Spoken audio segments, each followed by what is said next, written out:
Hey everyone, welcome to the Feng Shui and Astrology World Edition. And today we are doing part 4 of our training. How are you guys doing today? Type of 1 if you guys are ready. And to all of you guys who are also celebrating Chinese New Year, a very happy Chinese New Year. Hope you guys are having a great time. Where is it in your part of the world? What time? And where are you from? Noah? New Zealand? Nice. Harper? Sydney, right, okay, thank you.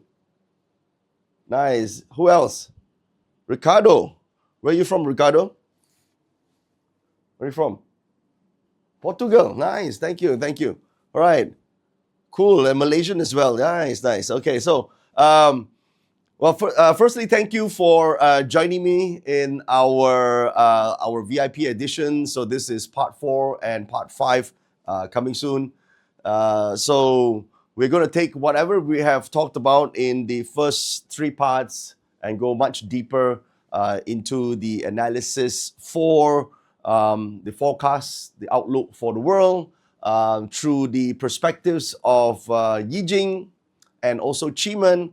And obviously, there'll be more detailed level application when it comes to Feng Shui so that you will be able to precisely activate the energies in support for your goals and whatever you are planning for the year in 2026. Okay? All right. So now, so how should we begin our training today? So let's go back to how Feng Shui masters or practitioners or sages back in the past talk about the forecast of a year. So the common way that many practitioners use today is 八字, right? So we use 八字. But 八字 is an analysis of the year, month, day, hour, pillars of the birth date of a specific year. But did you know that the birth date of the year isn't always February 4th. So February 4th is the solar calendar. And for many people, when they talk about the new year, they think it's the lunar calendar. So the lunar calendar is obviously February 17 is when we started to celebrate the lunar new year. So there's the lunar calendar and then there's the solar calendar. But then there's also the original calendar for the year, where the new year actually begins in winter. So a lot of people who are learning metaphysics, of course, thought that, it's February 4th, right? But no, right? The original forecasting used to be done based on the Yi Jing, is based on the transition to at the start of the winter months. Okay, it's kind of like 2 lunar months prior to the spring festival. Okay, so when we talk about forecasting the world, so you guys are familiar with the flying star Feng Shui and 八字. Some people even use purple star astrology, right? So purple star astrology is largely based on a lunar calendar for the transition, right? There's a school that uses solar calendar as well. However, besides the forecasting, there's also another type of analysis about the outlook that uses this thing that talks about prophecies. Okay, so prophecies are different than forecasting, right? So forecasting is when you take the 八字 or the Qi out and then you do an interpretation and then you kind of forecast what's coming, right? But prophecies are different. Prophecies are done by the teachers or the sages of the past. These are like the high-level practitioners or the imperial advisors of the emperors back then, who obviously is very well-trained in the practice of metaphysics. So what they do for the emperor at the time is that they would write down what their analysis and their views of not just the empire on a yearly basis, but for the future of the empire. So, but the way they write it is in because that's how they normally write the script. They write it in a very poetic form, or at least in the language or description that's the way they communicate back then. Okay, so today when we read back those prophecies, we also have to go and look at the context to which how they have interpreted those hexagrams back in the past. Of course, looking back, almost all the prophecies that they say is accurate, but that's because you're looking back and we are very biased to look at what events happen and it matches what they say, right? Now, prophecies are not just exclusive to Chinese metaphysics, right? If you guys are familiar with Nostradamus, right? So Nostradamus is the Western philosopher or a practitioner who, how many of you know, who heard of this name, Nostradamus, right? Very famous, right? How many other these prophecies have you heard besides Nostradamus? This is one of the most famous ones, right? So there are others as well, right? There are others who Indian yogis and all that who have made predictions about the world, so they have certain prophecies. So Nostradamus had left a lot of those kind of cryptic language, but when you look back, it kind of like, oh, well, it actually fits the whole narrative, right? So Chinese metaphysics, generally, there are three famous prophecy techniques. Okay, I can say techniques or schools or common application. Now, there are many. It's just that these three are more commonly referenced, right? The first one is called the Mother Earth Oracle. Okay, this is the Mother Earth Oracle. So, Mother Earth Oracle is an kind of like poems that are written for many dynasties, but in the Qing dynasty, for those of you who don't know, Qing dynasty is the last and final dynasty of China, last 400 years. And in them, they kind of like summarized and updated the forecast, and they put it today. We see it in our Tongshu, right? Almost all Chinese almanacs will have those poems, and it is very accurate to talk about the climate, harvest, because it's a farmer's calendar, right? So, mind you that that was the only prophecy that kind of talked about or revealed the great pandemic when it happened in 2020. Okay, no other practitioners, me included, right, could have seen it from a 八字, right, or from other books. At those time, in the 2020 at the time, I am not that interested in prophecies. I'm just, we are trained in to look at 八字, so we just see from the 8 characters what you see. No one actually expects like global pandemic and all that. All right, so but in that prophecy of the Mother Earth Oracle, there's this book here, right here, Tei Mo King. So it's already stated that there will be many deaths, right? Plague, issues, problems. So, wow, then when people start to look back, wow, how do this person who a few hundred years ago can write all this and kind of like be able to predict this, right? So then a lot of practitioners, all of us who weren't able to see this from a 八字 chart, started looking at prophecies, right? So then we realized that this Mother Earth Oracle is very good for looking at China-based issues. But we're trying to look at the same concept for different countries is a bit hard. So, right, we know that the COVID-19 is quite likely that it originated from China, right? We don't know for sure. But then what happens, like the shutdown and all that, that was quite accurate in saying from the pandemic, from the classics of Mother Earth Oracle. Okay? So, no, we don't have that in English, right? So you guys want it in English? It describes different regions of China. Okay, so there's no English version of it. It's just Chinese version. Even the Chinese version is hard for Chinese people to read. All right. Okay. Anyway, the second type of prophecy book, guys, pay attention. Yeah. Second type of prophecies are this book called Toi Bui To. Toi means push, Bui means back, To means diagram. Toi Bui To.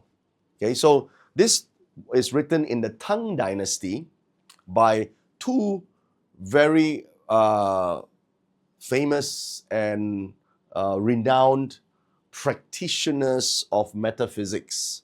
Okay, so what they did was because the emperor commissioned them to say, okay, at that time, the emperor of the Tang dynasty wanted to have a forecast of his great empire, how long it would last, what are the problems and all that. But he wanted it to be accurate. So what he did was he invited two of the most famous practitioners to come. And he wanted both to not face each other. So it's just at the back, right? So one guy face here and the other guy back to back face here. And they are both supposed to write down their future, what they see about the empire on a yearly basis. So the two famous masters are, first one is Yun Tin Gong. Now he's very, very famous for face reading, and he's got this ability to look at someone and can see their future. So he's written some books as well, Yun Tin Gong. So he's the one that looked at the young Wu Zetian at the time, which was just a little girl, and say, wow, this person can become a ruler of China one day. Of course, nobody believed. There's no women can rule China, right? And so when the emperor heard that, the emperor nearly wanted to kill Wu Zetian before she even become one of the concubines in the palace. But then this Yun Tin Gong said to the emperor at the time, don't do that. Much of why the Tang dynasty, your empire will last, is also because of her in future. So it is true enough, although she changed temporarily the Tang dynasty during her rule, but she came back, she reverted back to Tang dynasty after her reign, right? So it's one of the most prosperous period of Tang dynasty as well, right? So you don't know who Wu Zetian is. Can you put up the photo, right? This is Mo Zak Tin, not the pretty one, the painting, but the pretty one you can put as well, yeah? Okay, yeah. So it was Yun Tin Gong who was able to see that. So that's why he's invited to write this prophecy. The other guy is called Lei Sun Feng, right? So Lei Sun Feng is another very famous practitioner now. He's more like a higher pedigree because since young, he's been sent to the Taoist mountains for training. So he's been training to do metaphysics from a young age. So even at a young age of 30 years old, and Yun Tin Gong is 30 years his senior, he's able to do a lot of analysis, predictions for the emperor. So he was the imperial advisor at that time. So the emperor of the Tang dynasty wanted to get an accurate and unbiased reading. That's why he asked both of them to stand back to back. Okay? So emperor gave the go, and both of them start writing. So you have Yun Tin Gong writing, and then you have Lei Sun Feng also doing his thing. So after a long time, Yun Tin Gong stopped. Right? The Grandmaster Yuan, he stopped. Right? Well, I think I wrote enough, right? Surely it lasts more than this few generations. Then he turned around and see this Lei Sun Feng still writing, still writing. That's when he turned around and he started to push his Lei Sun Feng's back. So just push his back to indicate, okay, it's time to stop. So that's the origin of the name, Toi Pui To, pushing back diagram, okay, to stop. So when they merged together, two very similar sayings came out. The predictions of the entire, not just Tang dynasty, all the way. It is said that this book has revealed all the way down to the Republic of China and beyond, right? So it's a really interesting prophecy book, right? But it's mainly in diagrams and also in very cryptic poems. Now, the third one, which I want to tell you about today, which I'm going to show you, it's called the Book of Supreme World Order. The Book of Supreme World Order, it's called Wang Kik King Sai Xu. Wang Kik King Sai. Okay, this book right here. So it's written in the Song dynasty. It's like one dynasty after the Tang dynasty. And it's written by this person called Xiu Hongzhi, Grandmaster Xiu Hongzhi. And he's the one that invented the plum blossom divination. He's a master of the Yi Gua divination. Right. So again, the emperor wanted to know, okay, so what is my future of the empire? So then he wrote down every single hexagram. There's a hexagram to talk about big picture. Then there's a hexagram to talk about the 10 years, the decade hexagram. And then there's a hexagram to talk about the year. Right. So it's like kind of like a perpetual, long, big cycle, perpetual calendar that explains, or reveals what the outlook is for that particular year. Okay, so the Book of Supreme World Order is like the Yi Jing forecast the Yi forecast, the I Ching forecast, as some of you don't know what Yi Ching is, for the entire world. Okay? No, Julian, we don't have it in English as well, right? You keep asking me whether these books are in English. It is in poetic Chinese, right? But I will translate the part that that I have expanded on. This is my commentary on it, all right? So today I'm going to show you some of this, which is in English, all right? So for you to interpret. Are you happy now, Julian? Yeah? Okay. So even the Chinese is very limited, all right? I'll show you the original and then I'll show you what I have interpreted, right? So the Book of Supreme World Order, that's the book that we're going to be using, a small part of it. So inside this book, the Book of Supreme World Order, there are generally two portions to it. One is the prophecy, like what the Master Siu Hongqi thinks, and then he will give the warning. Like warning basically is like, I warned you that time. It's basically what he thinks the emperor at that time should be doing in order to mitigate what he has foreseen that could happen. So it's not, it's prophecy, yes, but also comes with solution. That's where we're going to learn something that we can do in order to help ourselves in any of the years, right? Good year or bad year and all that, yeah? So that's the prophecy part. Prophecy and the warning. All right. Now, before we immediately just look at what the book is saying, the prophecy is saying about 2026, I think it's important to also, have a bit of confidence by looking at what did it say in 2025 that has proven to be correct in that year. Don't you think so? So a little bit of that backtrack before we go on to look at what it says for 2026. All right? So now, every year has a hexagram. 2025, let's talk about 2025. All right, we have the reform hexagram. This is 2025, year of the wood snake. So if you look back at 2025, reform, it's kind of like a reform, right? That's the whole theme of the year, right? It started with the wrath of nature's heart. Now, these Chinese texts, I have taken the liberty to make a bit of edit so that it's more understandable in the modern world. And I've also taken the liberty to translate them to English.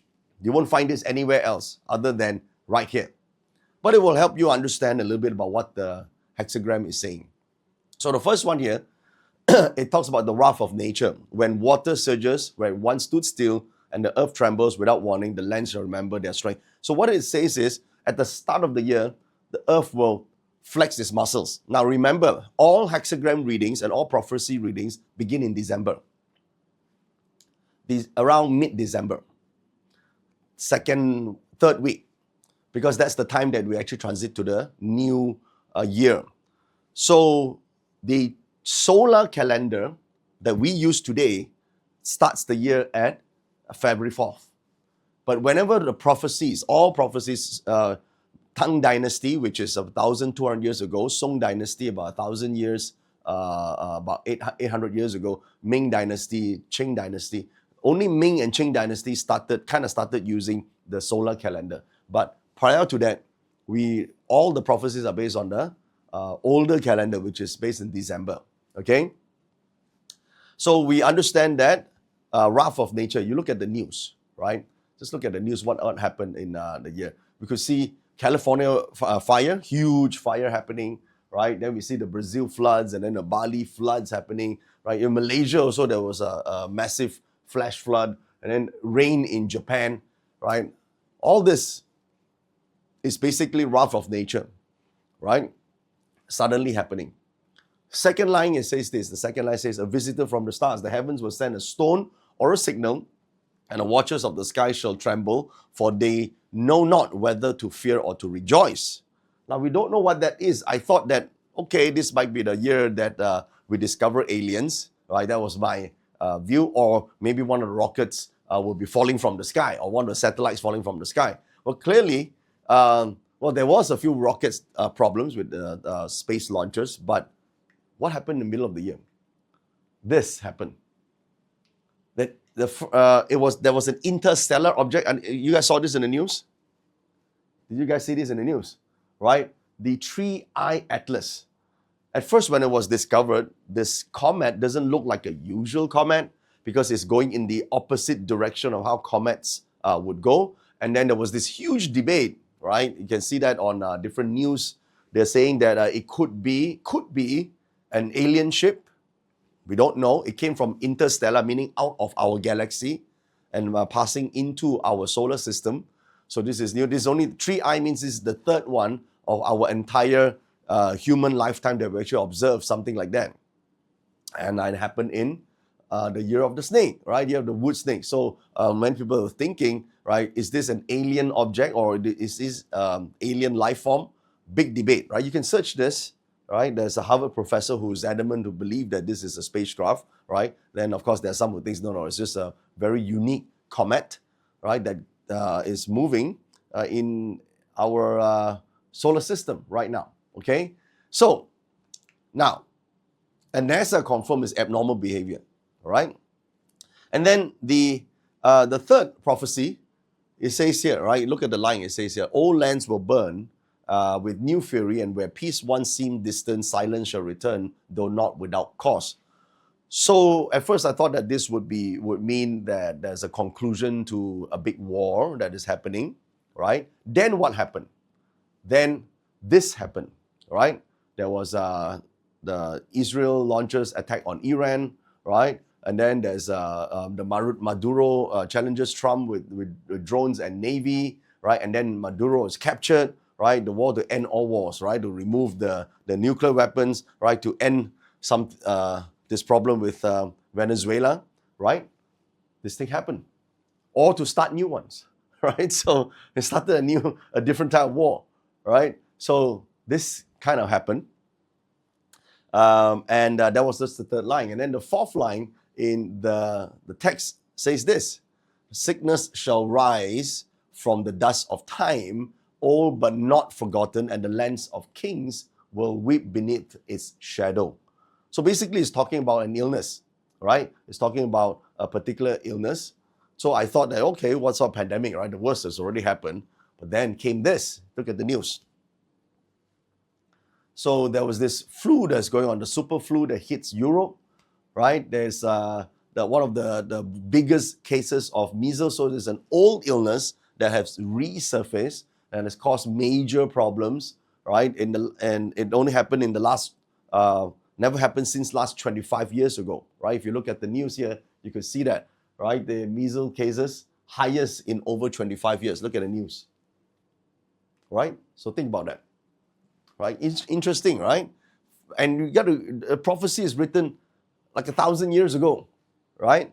And it's talking about it now. Now look at this one. Number 5, right? Just look at number 5. It says fortunes and future loss, right? Fortunes and future loss. It says here, the coin shall fall, not heads nor tails, but into the abyss. The hands that built towers of wealth will find their castles turned to sand, while others feast on the ruin. So here, basically this line talks about people who are rich, who understand the rules of the game. Well, I wouldn't want to use the word manipulated, but somehow playing the game a bit more to their favor, whereas those who are unaware of how this game is played will lose a lot of their money, right? So the rich get richer, the poor gets poorer, the gap becomes bigger. So I want you to look at the news that happened, right? The news that happened. Stock market crash 2025 around April, right? And all because of the tariffs on, tariffs off. At the time, it's the first time people heard this. It came out, right?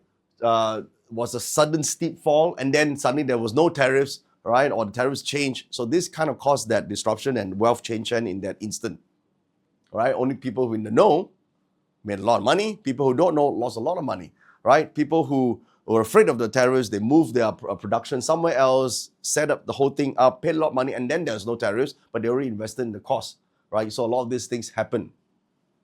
That was a big thing, right?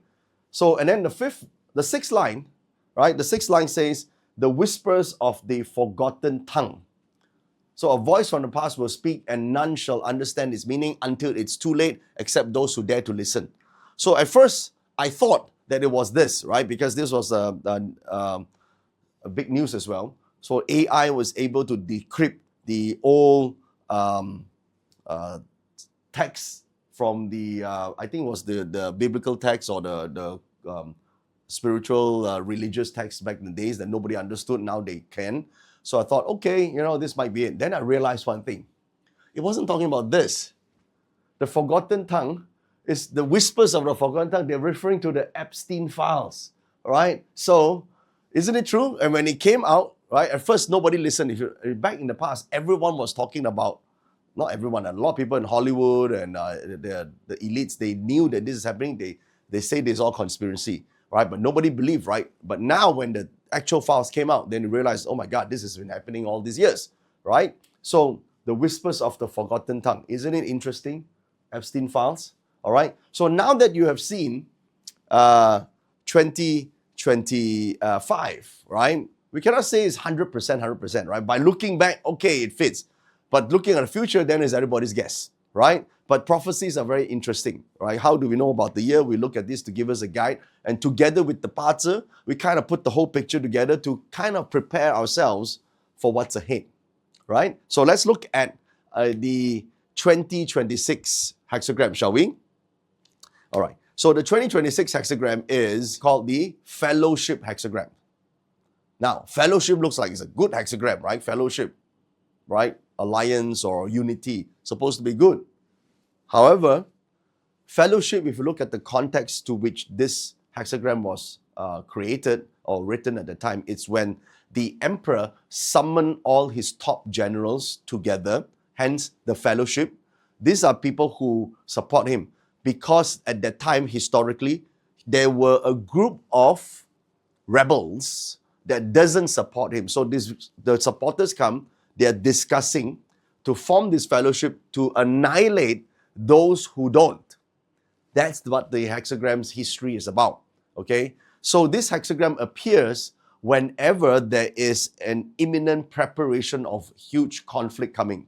But the hexagram doesn't say a conflict happens. It says in preparation of a possible conflict, okay? Because it's talking about that situation.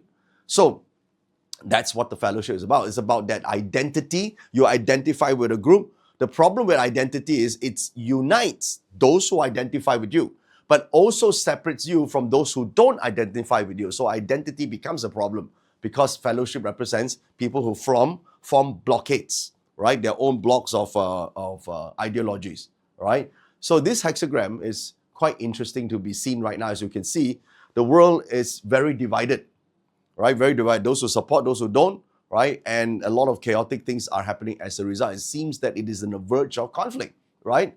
So what does the text say? The first one, you can read the text. It says, when stillness shatters, all right? So what does this actually mean? So I put up the poem here, all right? So this explanation is, when fire runs without hooves through sleeping streets, long peace shatters in a single breath, all agreements tear like thin paper, and once all things move together, nothing can be stopped. What is this hinting at? The poem here, in my opinion, actually hints about speed, not yet chaos, but as an acceleration, all right? So running without hooves, basically it means that events no longer wait for other people's permission. There's no Congress approval, right? It just happens first before people could actually have consensus, right? And they don't wait for permissions, logic, or even leaders. They just move on their own. That's the nature of the first line. Things are happening very, very fast. Sleeping streets represent societies that still think they have time. That's why they're sleeping, right? That's why they are not aware that this is happening. And old agreements tearing like paper tells us that treaties, systems, promises do not slowly expire. They just suddenly stop working. And when everything starts moving together, politics, money, emotions, conflict, nothing can stop the momentum. That's kind of like the first explanation of what is happening, okay? There's no gradual decline. One trigger, one moment. We kind of can see this since it's happening last December all the way until right now, all right? We are now transitioned to, I think, the second phase. The line, by the way, the first line, if you know the Yijing timing, is around December, I think about 17 to about February 16. And then the second line is kind of like where we are right now, okay? So the second line, what does it say? The second line says the fall of the crown. What does it mean by fall of the crown? Whose crown, right? So it says in the text here, the golden candle burns low before the night is dawn. They're done. The jade steps turn cold, and the ruler is gone. Then the bells no longer answer the affairs of men, and in the empty hall, deep winds turn an old page. Now, this is the second line of the hexagram. What does it mean? What did the old master try to hint what will happen right now? It basically, clearly it indicates the death of a monarch, or symbolic head of state, or a monarchy, about the old system collapsing, or the collapse of a moral authority. That's kind of indication of what I mean by the crown has fallen, right? This points to the end of a reign, for example. See, candles burning low before night ends means the ruler leaves earlier than expected, right? That's kind of explaining the situation. And cold jade steps tell us power is not transferred smoothly. It just kind of empties. And bells no longer answering means institutions still exist, but authority seems to have disappeared, right? So that's why it says when a hall is empty and a wind turns the page, that means history moves on without asking anyone's permission. That's kind of like what the second line is trying to say. It means someone who used to be the leader is no longer able to lead. So that's what the second line actually indicates. So it's up to you guys to interpret which crown, right? So the third one says fire in the streets, right? So what does it mean by fire in the streets? Well, it says here, city fires rise to meet the skies and voices lose restraint. 10,000 in shared anger break the gates. Those who sat high yesterday have no seat today. In one night, the banners change and the world is shaken. Wow. What does it mean? Clearly, it points to a riot, right? Mass riots, social unrest, sudden regime changes driven by what? Public anger, right? So this poem is about people, not leaders. It's about city fires that are not just, they don't represent just literal unrest. They are anger from the community, from the people rising into the open. Voices losing restraint. So they're shouting, complaining, right? They're basically openly against the leadership. When 10,000 break the gate, 10,000 means a lot. Yeah, there's not exactly 10,000 people, right? Control collapses, right? Because there's a sheer number against them. And when the banners change overnight, it tells that the governments don't always fall slowly. Sometimes they flip in a single night. That's what the poems are indicating. So will there be a huge change overnight? Could be, right? When legitimacy collapses, power does not just transfer, it actually just flips. That's kind of like what the line is saying. All right? Now, fourth line is where the scary part actually happens. It says, the line shift and war emerges. What does it mean? The line is shifting and the war emerges. So a deeper explanation in the commentary says, maps are redrawn under a starless night. Smoke rises from a lonely land as iron shadows cross. The sky splits without thunder. Wings fall on their own, and a war unannounced has already begun. That's the fourth line. What is it trying to say to us? Well, in my view of this, it means territory disputes escalating into global conflict, with war beginning before it's officially even declared. So which means that the war today is already happening, but not in the old style as in the actual official declaration of war, right? So this poem describes the modern war. Like maps being redrawn under a starless night means that borders change quietly without morality or even guidance. I mean, just think about Greenland, right? Suddenly, this now who claims ownership of Greenland and the borders start changing. Well, is it only Greenland or is it referring to other islands as well? Could it be Taiwan, right? Could it be other islands that are bordering different countries, right? Smoke from a lonely land refers to an island, right? Isolated territories, islands or ages of an empire. That's what it means by lonely lands, right? Iron shadows crossings are actually military movements. And they cross without announcements, right? And then it says that wings fall without thunder. That means conflict has already begun before anyone dares to even name it. Wings fall. Could it be planes falling down, right? Planes falling down or ships exploding, right? Could be those things that this is describing, right, in the poem. The sky splits, right, to without thunder. Interesting, right? Okay. Then you look at number 5, right? Number 5, what the sea refuses to return. What does sea refuses to, what is it saying? Right? So in the text it says, when the hidden net is cut, 10,000 voices go mute. The deep sea keeps a name through the passing years. Faint traces surface on a distant shore. Only echoes return, the vessel unseen. What is it talking about? Hidden net. Well, what's a hidden net? Technology today, right? Technological collapse combined with the resurfacing of a long-lost tragedy without full closure, probably. So this poem speaks of about silence and unfinished truth, right? It also talks about the hidden net being cut means communication, cloud system, right? Your nowadays everything is online. People store their data online, or it could mean cryptocurrency, right? Failing suddenly and globally, right? 10,000 voices going mute means is a confusion. That means people cannot communicate.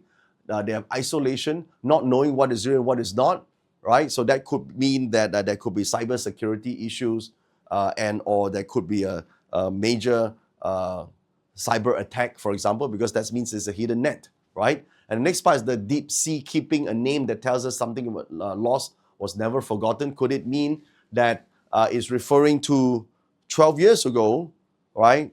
There was the MH370, right, that just disappeared. Well, we know it's somewhere in the sea, but we just don't know where, right? Could it be that fragments return without the vessel, right? And answers come back, but we don't know exactly the full story. But then there's some reminders that we could see this thing coming, right? So now, vessel unseen. So meaning you could see portions of it, the news of it, but not the full picture. All right. Last but not least, beyond ruin a turn, right? So what does that mean? So this one basically means that a faint light, the poem says, a faint light beyond the heavens carries a secret message. Withered veins are reborn in a pale living fire. All illness dissolves in a single night. And from this moment, the path of humanity turns. This at least is good news, right? So this hints at a medical or scientific breakthrough that changes human longevity, perhaps, or disease, or emerging amid of all this chaos. So there is still hope, right? The final point is the turning point. Faint light beyond the heavens represents what? Knowledge that does not come from tradition. That means it's new knowledge, the discovery of something new, something that helps rejuvenate, extend life, perhaps. All illness dissolving in the night tells us that this is not just a treatment, it is a breakthrough. So when humanity's paths turn, it reminds us that even in violent and chaotic years, evolution does not stop, it can still accelerate. That's what the poem is about. Okay? So I leave this to you to make your full interpretation of what this hexagram means. Now again, we are looking at this from the perspective of what the single line in the poem can say. Of course, how it actually turns out might be very different than what we have mentioned. But let's look at the theme, whether or not it fits the theme or not. So this is just the prophecies for 2026. Is it interesting? Yeah? Guys, how about one of you guys liked the interpretation of the prophecies? Right, interesting, right? Okay, all right. So now, moving on, just because there is a prophecy doesn't mean there's no solution, right? So there's always a part about from the ancient books that tells us, okay, you have this problem. Remember, these books were written for the emperor or for the people in charge, so that they understand what's coming and they prepare themselves with some solutions. So what is the solution for the hexagram, from the hexagram? Well, the hexagram basically says it's the fellowship hexagram, right? So fellowship basically talks about unity doesn't just appear because the world is united. It appears because division has reached its limit. That's why we're saying this, okay? So what happens is, It's kind of like getting us to understand that there must be sincerity in forming alliances. To form true alliance, we have to eliminate identity. Because the more you identify in certain political ideologies and or even religious identification, you identify I'm this and therefore I'm not that, and everything else is not with me, it's against me. So when that sort of identity is formed, you will always have this problem, right? Political parties, they are against each other because there's identity, right? The identity is good when you don't have all these major conflicts. But when there's this danger forming, there's this trust issue, the more you hang on to individual identities, the more you cannot unite. That's what the hexagram is trying to warn the emperor at that time. Real collapse begins because people have this blocks of identity. So the real collapse always begins internally. When fear governs the heart, even cooperation will turn toxic. So those who cannot govern themselves will destabilize everyone around them. That's what the hexagram is trying to teach the emperor at that time, right? So alliances that is built on profit will collapse when profit disappears. Alliances that is built on power will turn predatory, right? Only unity that is built on values, shared values, will be able to survive this pressure, right? So the hexagram of this fellowship talks about crossing the great river. The great river refers to the danger, right? This big obstacle. To cross it, this danger exists. Crossing it, you must. That's unavoidable. Standing still is not safe either. So what do? You need coordinated movement to get everyone across, right? So here's what to do. Discipline becomes leadership, the new leadership. Calm becomes the new authority. Clarity becomes the gravity. So you need these things. That's what the hexagram implies. In a world where there's a lot of chaos and noise, the regulated mind becomes rare and becomes the guiding light. So this is how you can approach the year. Do not search for the light. That's what the hexagram says. Become the light. Those who illuminate themselves attract the right allies naturally. This is what the fellowship hexagram says. It's not dependency, not submission, not independent identity. It's all about resonance, resonating. That's how you will survive and thrive in a year that is chaotic. So this was the advice from the hexagram, from the ancient masters to the leaders of their time, whoever get this hexagram. Okay? So becoming the light is the key. Self-improvement so that you can attract. Okay, so now you know the big picture and the big plan. Let me give you all the keywords for 2026, the year of the fire horse, in one slide. Okay, this is like what I've just mentioned to you, but or just the important keywords in one slide. Now that you know what's coming and the key things to prepare, what we're going to do for the next part of today and also for the final part of our training is to put together a plan, an absolute plan that you could initiate and apply to ensure that you not only survive but thrive in 2026. Okay? So that's what we're going to do today. You guys ready? So we're going to start with the 24 houses in 2026. Okay. So this means that we are not just going to look at the 8 sectors of the house. We are going to look at the 24 directions within the house.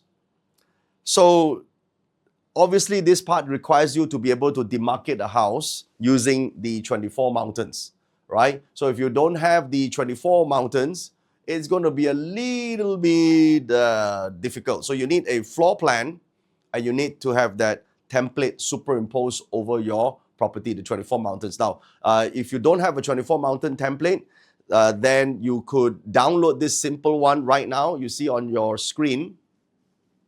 It's on our Telegram. Yeah, this is called the 24 mountain template, a simple one. And you need to photocopy this, right, onto transparency to put over the property. And or some of you who are a little bit more tech savvy can actually cropped it out and then put it over your floor plans. Okay, now please do not ask us how to do it. There was one crazy screaming lady like, oh, you're supposed to make it easy, make the PDF this. Listen, we're not supposed to do anything. Yeah, everything that's here is a bonus. So if you're taking it, you know how to use it, you know how to write on a PDF copy, good for you. All right, if you're one of those that complain a lot, we will delete you as a Karen. Okay, that's it. Yeah, so we don't have time to entertain all this. Yeah, so if you can do it, great. If not, photocopy this over. Some of you are laughing. Yeah, it's true. Right? We have to deal with crazy people sometimes. So you print it out onto a transparent sheet and then you put it over the house based on the directions. Okay. For some of you who don't know the actual degrees of your house, get a compass. It's all your phone has it. If you want to learn how to superimpose, I've done it already in the last part. Right? If here, that means you can watch the replay, and or there are some videos on YouTube you could watch under our channel.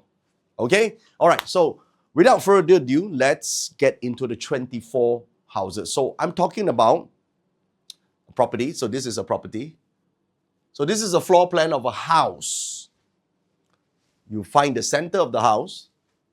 You stand in the center and look at your compass like this. The compass keeps turning. You see how it turns? And then it will stop. Once it stops, now you can see the 24 directions of a property. Now, what are you looking for? You're going to look at where your main door that you use to come into the house is located within that 24 directions. Got it? So in this case here, this door is at East 2. Can you see?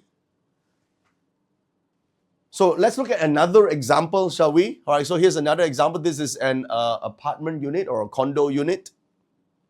Again, find the center like so. Stand in the center like this and do what? Look at your compass. The compass will turn, right? See? And then it stops. Now then you look at where the entrance is located. Follow exactly as I tell you, all right? Did I ask you to stand at the door or the balcony? No, I asked you to stand in the center. So you stand in the center. And you see, this door is located as at West 3 sector. Can you see? The sector where the location. It's not facing West 3. It's the location of the entrance. Okay. Main entrance or side entrance? Good question. Whichever entrance you use. So if you have a house that has 18 entrances, you will look at all 18, right? But which one do you use? The one that you use, that is the one that will tell you what sort of reading, as I will show you now, that you will have based on the door that you're using. So basically, you're choosing the best door. Okay? So it's not always facing the front. Okay, it's where the door is located right now. You got it? Okay. So, once you're ready, I will then explain to you which sectors are the best doors and how you can activate them, and which sectors are the least favorable and what you can do. But you don't have to activate all 24 directions. It will be crazy if you activate all 24 directions. You only want to activate 1, 2, maximum 3 things in the property.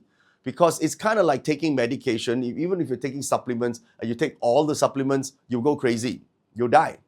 Okay, so you don't do overload, right? You only apply as and when you need to for that particular sector. Okay, in fact, there's only a few sectors to activate. Are you guys ready? All right. So I want to give you this document here to tell you the exact directions of the 24 mountains. If you can't get that the template running, so you can use this.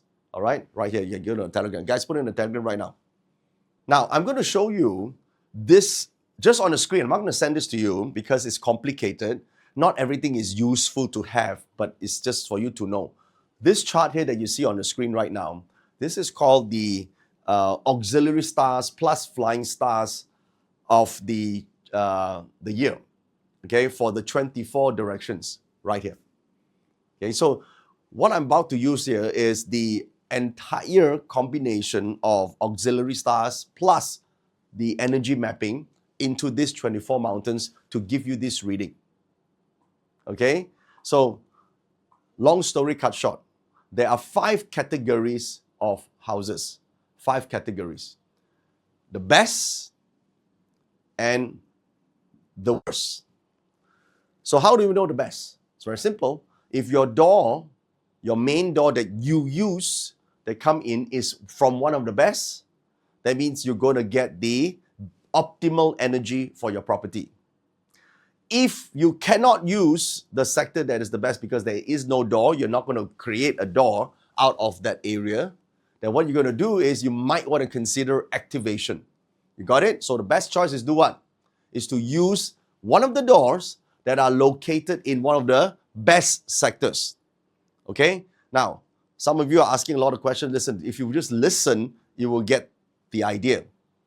Okay? Because you are resisting right now. Okay? I want to clear that. Is don't ask questions first. You listen. Okay? So, based on the 24 sectors, there will be a couple of sectors that will be the highest grading for entrances. So if you happen to have an entrance in that particular area, you're already receiving optimal energy. Just enjoy the great year that is coming. You don't have to do anything other than just continue using the sector. Easy peasy, right?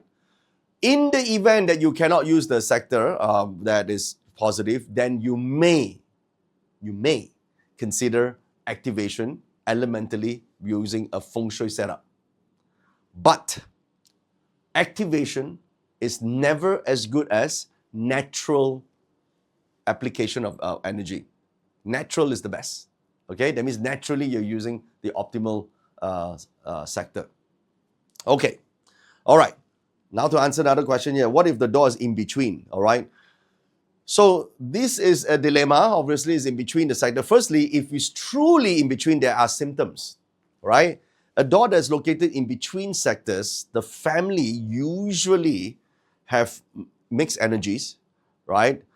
The fluctuation of good and bad is very high, and but more negative than positive. If it's a true borderline case, see, most of the time, it's not a true borderline case. It's just that your measurement is off. If your family is doing decent, right, well-to-do, above average, things are rather quite stable, no major illness and catastrophes, you're usually not a borderline. It's just wrong measurement. Okay? So in that case here, what you need to assess is basically the opening side is closer to which side.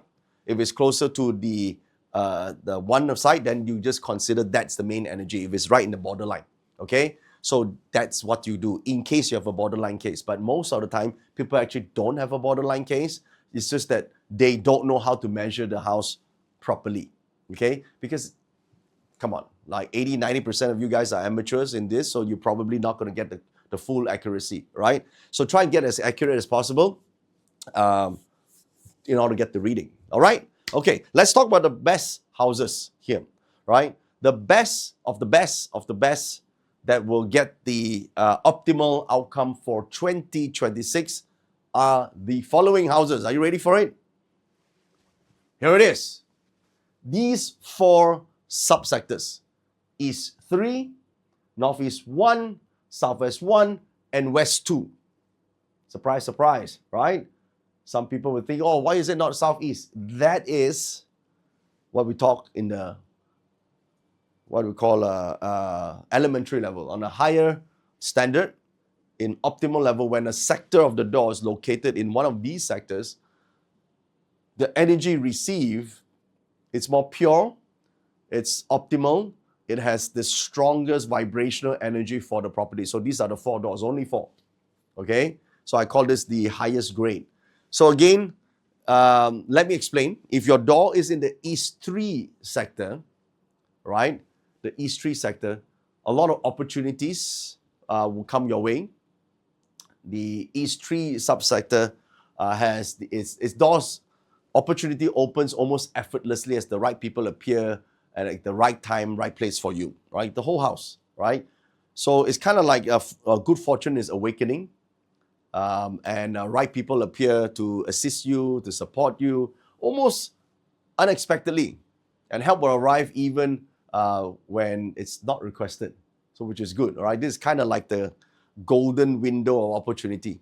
And action, if you have plans and action right here, it multiplies the rewards very rapidly. If you have a lot of hesitation living in this house or taking action, then you're just wasting the blessings away.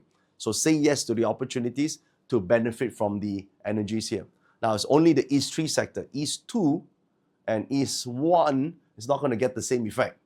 But to trigger the maximum effect for this, apply water element.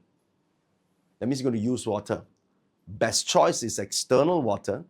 Second best choice, if sometimes you got you can't put water on the outside because you live in a apartment, then don't put water in the inside. Outside water is better than inside water. All right. There are two things here. Guys, listen carefully first. I know you have questions, but hang on. External water is better than internal water. Putting the water must have substantial size. A bottle of water is not going to cut it. Okay? Never, ever, ever put the spinning fountains. Guys, put a picture of the damn stupid spinning fountain with the ball on top. Don't put this. This is a waste of time. There's not even water inside. It's like two spits. That's probably it. Okay? So this is those table fountains. Don't do this. Yeah? What you need is a substantial size water. For 1,000 square feet house generally should be at least 2 to 3 feet aquarium, right? With the top open. The top open. If the top is closed, any enclosed water is not called water. That's why your water tank is not a water feature. Okay, it's enclosed. Your bottled water is not a water feature, right? So you want an open top. So I use this. This is a pail of water with a pump inside. Okay, this is what I use. If you want nicer, because you have a beautiful house, then put an aquarium like this. Look at the top, it's open. The fish, this is AI giving you that stupid fish here. There's nothing to do with the Feng Shui. It's just the water. All right? The water doesn't require fish. It's just the water that affects it. The fish, anyone who tells you Feng Shui is because of the fish, right, has a serious aquatic problem. So it's not the fish that brings the energy, it's the water that triggers the flow of the energy. Okay? So this is a nobleman star. It is also a very powerful opportunity star. It brings in the celestial nobleman for you. So remember this. Okay? Now, the second part to this is the good date. I'll talk to you about the installation date on part 5. Okay? Do not do this on ordinary days because the installation of water requires you to match the timing. The time tells you that you're activating. Otherwise, anyone putting water is supposed to get the same result. They don't. The secret to application of Feng Shui is timing. Okay? When you do something. Very important. I'll give you that in part 5. All right? So stay tuned for it. So I'll just give you the first part right now and second part later. So the next one, this is high level activation, Southwest 1. So Southwest 1 not only has the sun, it's also the Earth deity sector, golden carriage, Tai Chi nobleman, right? You have Grand Duke combination. In fact, you want to mitigate Grand Duke, it is this sector. It nullifies the problem. And this is more important than ever in 2026 because your Grand Duke is in the south and it's also on top of the 5 yellow. So this actually is the mitigating sector that you need to activate. Okay? So that's why this is called the alignment sector. Kind of like everything clicks into place as purpose, timing, support, all move as one in your favor. Isn't that good? So it kind of like the universe conspires to assist you with striking clarity, right? Your decisions in the house will feel more correct without struggle. Support flows more naturally from your subordinates, your superiors, your people, timing, circumstances, all good, all alignment, which is good, right? So any major commitments made this year will now be more stable and rewarding. That's called being more aligned. right? So your leadership strengthens, your confidence rises without arrogance, right? So this is the one that grants you the harmony, okay? Someone asking a question. So if this is, what's that, not your main door, but is one of the doors, yes, I'm not talking about main door, I'm saying the door that you use. So let's say now, what is the name? Adrian. So if you are using this door, then you get this benefit. And if your wife is using the shit door, then your wife's going to get the shit outcome. It's as simple as that. Feng Shui is the door that you use. Yeah. Okay? Yeah, you got that, but good question, right? So if your kid is using a bad door, right, there's generally, you might have the negative effects. Simple as that. Okay? Oh, so your door is in between Southwest 1 and Southwest 2. Okay, so your two doors, one opens to Southwest 1, one opens to Southwest 2. So then use the one in Southwest 1. That's it. Okay? It's so easy, right? So activation, right? To activate this sector, use water. Now, here's the trick. Here's the trick, guys. If you activate the East 3, then do not activate Southwest 1. You cannot have too much, especially if your house is less than 1,500 square feet. The smaller the house, the less cures you should use, because it's congested. Big house, big space, okay, you can implement different cures. But if your house is really small, you don't want it to overlap with the other sectors. So that's why you cannot overdose this. Water in the Southwest 1 sector. Again, external water, it's way better than internal water. Okay? Now, here's the trick. The date of implementation is the other 50% of the secret. Because the date will then instruct this energy to work together with the Grand Duke to combine it away, right? To reduce the impact of the Grand Duke plus 5 yellow. So this is super important for you. Okay? Part 5, we're going to talk about it. Guys, you follow so far? This good? All right? Cool. Now, next one. The next sector is a very interesting sector. This is the West 2 sector. Now, I know everyone says they want to use star 9 and all that, yeah? Yeah, the Southeast sector, but that's generic. Specifically, West 2 sector, this sector has the moon, the yang noble, the heavenly yi. It's also the red matchmaker, right? Together with the star 3 in this sector, 3 and 7, which is the base of this sector in the west, is a combo of 10.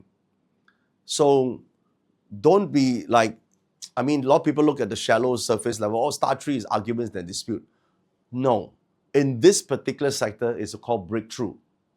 Long-standing blockage shatters instantly if you use this sector, right? Freeing you to move forward boldly. Yes, you will piss off a few people, but I think it shatters the blockages. If you have long-term problems, this will be one of the ways. Sometimes you have to fight through the problems. How many of you agree with this, right? It's not nice guys don't always finish first, right? I'm not saying that you be the bad guy. I'm just saying that this encourages you to be a bit more courageous and a bit more aggressive towards achieving your goals, right? Not violent, right? I'm not saying violent. I'm saying more energetically going for goals, right? So this is where, solutions can appear when none existed before, because you are actually chasing for solutions. So this is more decisive, right? It makes you more decisive. Negotiations will succeed because you exert, what you want, right? Barriers will collapse because you decide to overcome the barriers, right? So that is why this element is good. And it has the moon in this sector, which is the mastermind of money. So important. Okay?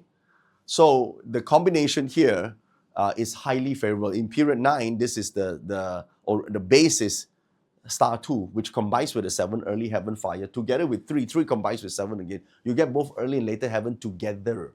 That's why this is a good sector, but only West 2. West 3 will have a different story, right? So how do you activate this sector? early heaven fire, use fire element, right? So a fire element, the way you use this is you can use candles twice a month, 3 times a month, right? Long big candles like this, right? So I like to use the ones with nice wordings like this. So this it helps sets your intention as well. And the same time it is the fire element. And this is what I would use right here. So now it's not turned on right now. You just put the I don't know. You put gas or you put the oil inside. Right. There's something you put inside, and then you light it up, and then it just it's really nice, safe fire. Okay, of course, unless you push it down on the floor, but otherwise it's really cool. It looks like this. So this will be a good activation for that West 2. Not only it turns the star 3 into a positive element, it also enhances the outcome that we just talked about. Right? But if you have a door in the West 2, then you don't have to do anything. It's already good. Okay? Again, the date of installation is very important. All right? So, cool. Now, all the links to any of these things, it's already on the page, right, guys? Yeah, just put it on the page. You can see it. So, if you want to get this, because we curated some of these items, it's easy to use, or you can just get an oil lamp. It's also fine. Yeah? So, the idea is to use fire element. The fourth, but not the least sector, which is very, very powerful, is the Northeast 1 sector. Northeast 1 sector, super important.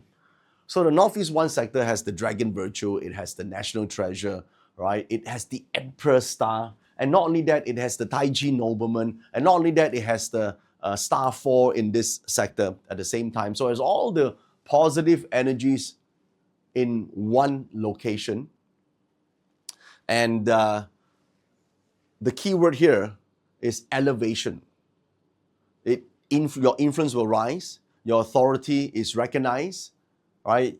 You become more visible, your creativity enhanced, your status will be recognized, and your influence can expand, right? So using this sector, this door, right, gives you all that, which is great, right? So this is kind of like peak performance, peak fortune sector. So don't underestimate star 4, but star 4 combines with the sector of star 9. 4-9 makes early heaven combination. All right? So this sector, to activate this, you need fire element as well. Fire element in Northeast 1. Now again, you choose one. You don't go and activate West 2, and then now you also activate Northeast 1 because you're greedy. You cannot do that unless you have a large house and you obviously have a big empire in the business. Then you can, I say, use a bit more energy. But otherwise, you really cannot do too much, right? So this is the problem is a lot of people who practice Feng Shui want to activate everything. It's the wrong approach. You choose one or two, right? So I would say, if you have these 4 directions, choose one is good enough, 2 maximum. Which one do you think fits you, right? So if you're already using the sector, that door to come into the property, don't need to put any cures. No activators necessary. It's already good. Just keep using it. Give it some time, right? That's what you need. All right, now good dates to activate tomorrow. That's the best 4 sectors. You guys got it? Okay? Once again, let me show you the chart. These 4 sectors. All right. Now, suppose you don't have the 4, right? Your door is not located in this sector. Then what sort of outcome do you have? Well, these are the kind of like the second best, right, for the properties. Are you ready? Okay, here they are. These are the second best ones. You have Southeast 3, East 2, North 2, and Northwest 3. They're still pretty good. It's just not as good as the other 4. But they're pretty good. Okay? So, let's go through each and every one of this. What does it, what's in store? Okay? So if you're looking at East 2, East 2 is a good sector where you have the fortune virtue, right? Heavenly virtue, you have peach blossom, right? You have sky happiness. So it's a lot of good stuff. And plus you have star 8, right? 8 with the base of star tree in the east is a combination of wood elements. So it's pretty good. This is a good formation for wood means repair, to cure, because wood filters earth from water, so therefore represents medicine. It's repairing damaged health or damaged relationships, right? It helps with restoring stability, restoring growth. So that's why it's good. Fractures begin to heal, right? Dialogues replace tension, and cooperation restores your momentum.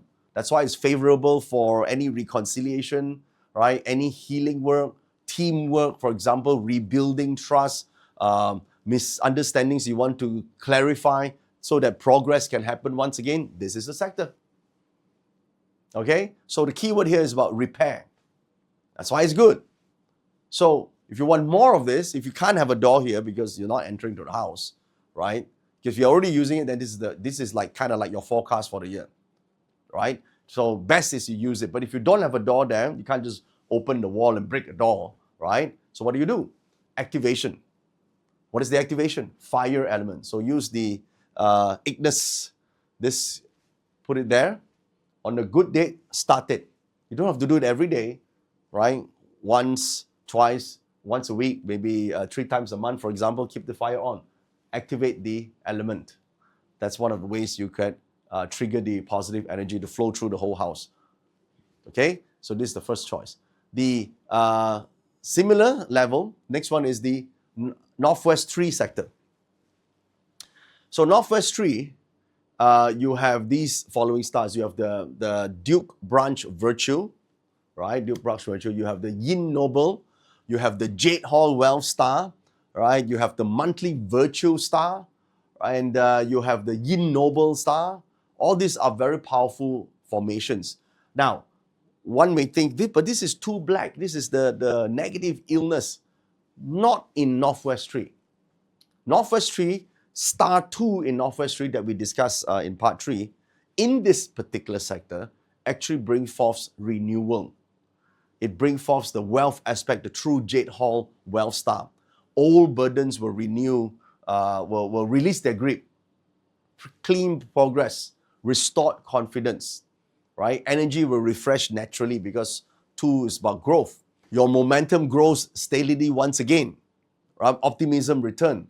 Future prosperity return. And if you're looking for properties, you are looking for assets to acquire, you're building an empire, you want a huge following, right? You're building leads, this is all very favorable. Okay, this is the sector for it. Northwest 3, not Northwest 2, Northwest 3.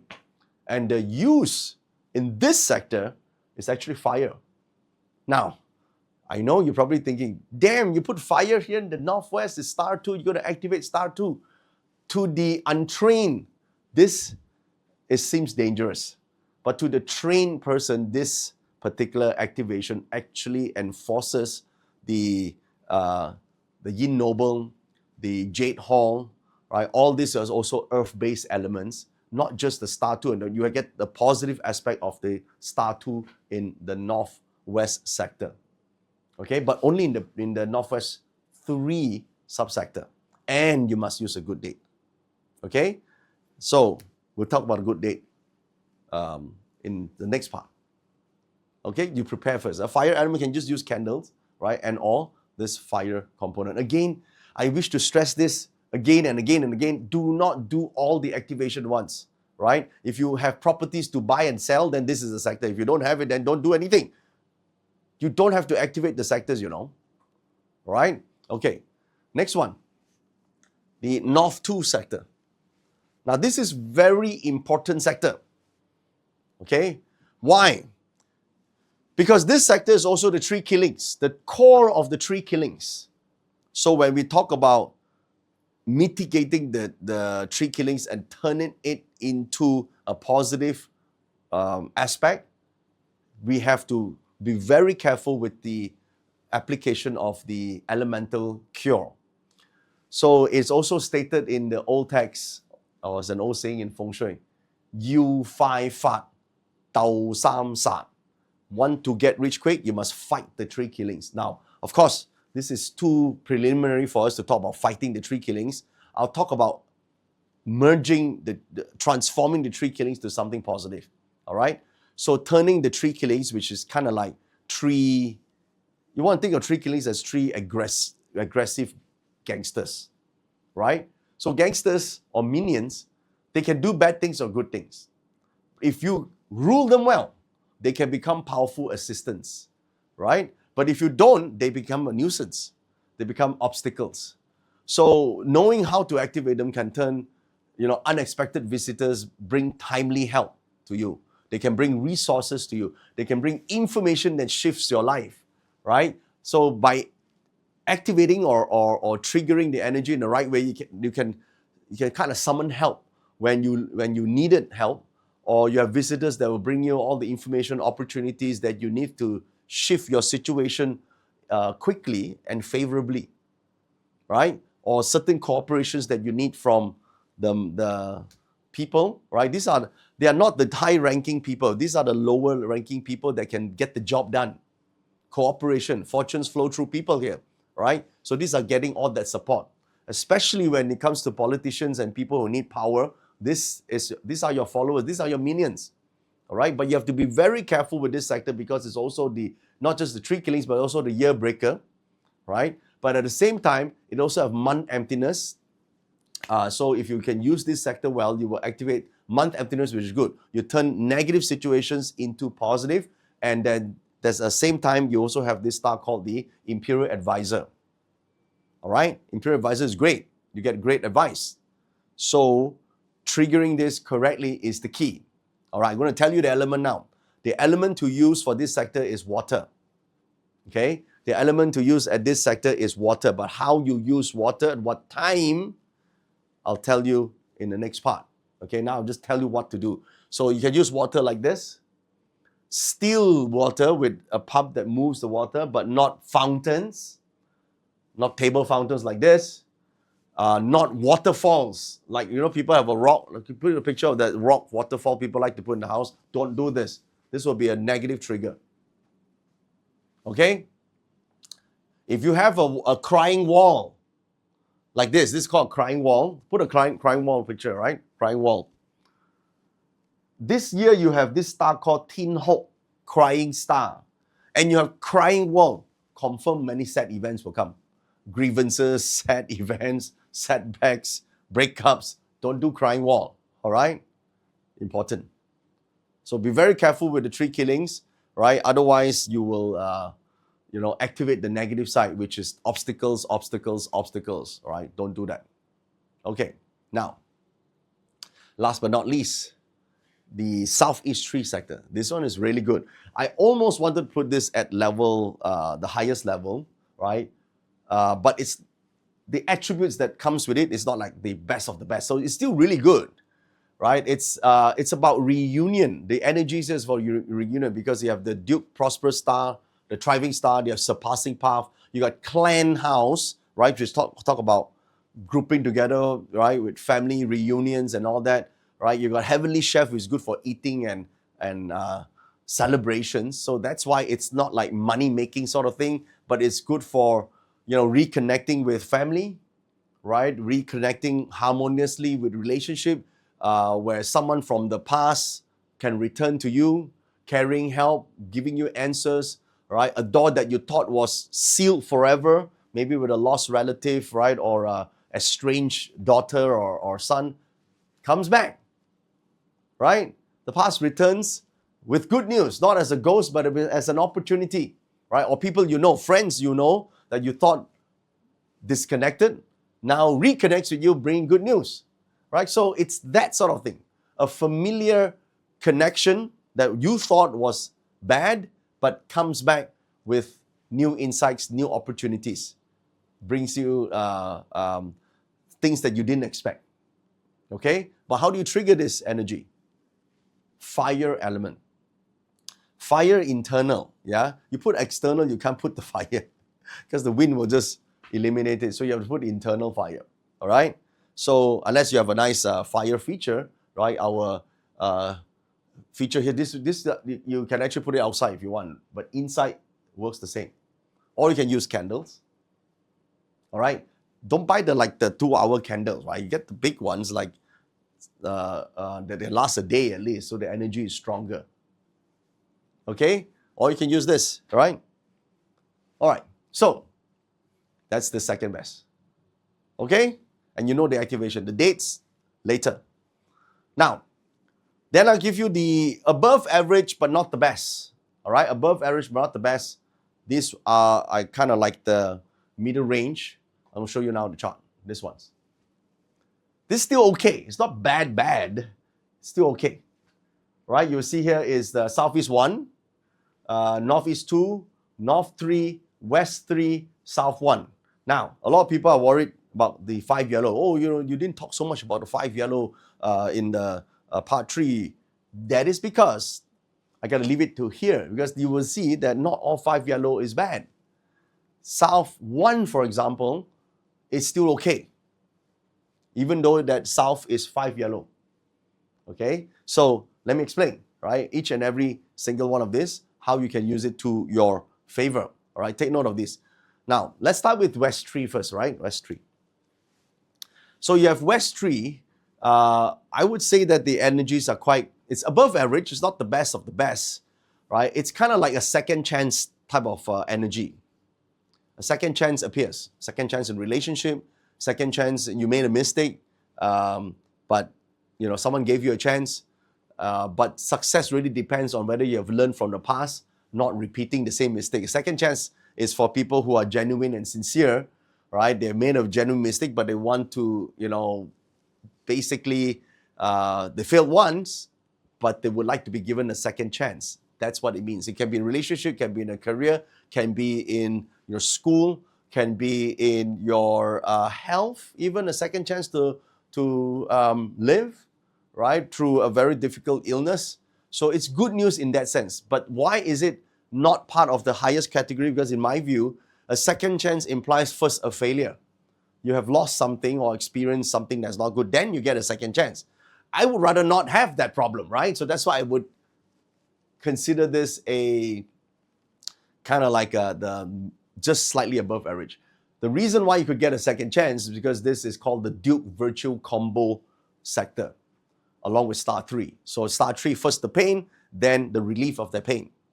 West 3 has that feature, okay? So in order to fully utilize West 3, if you really have a problem happen because you use this door, like, shit, I want to hasten the second chance, then the correct element is also fire. You deploy fire element, simple candles or fire feature, West 3. Again, a good date matters. All right, a good date matters.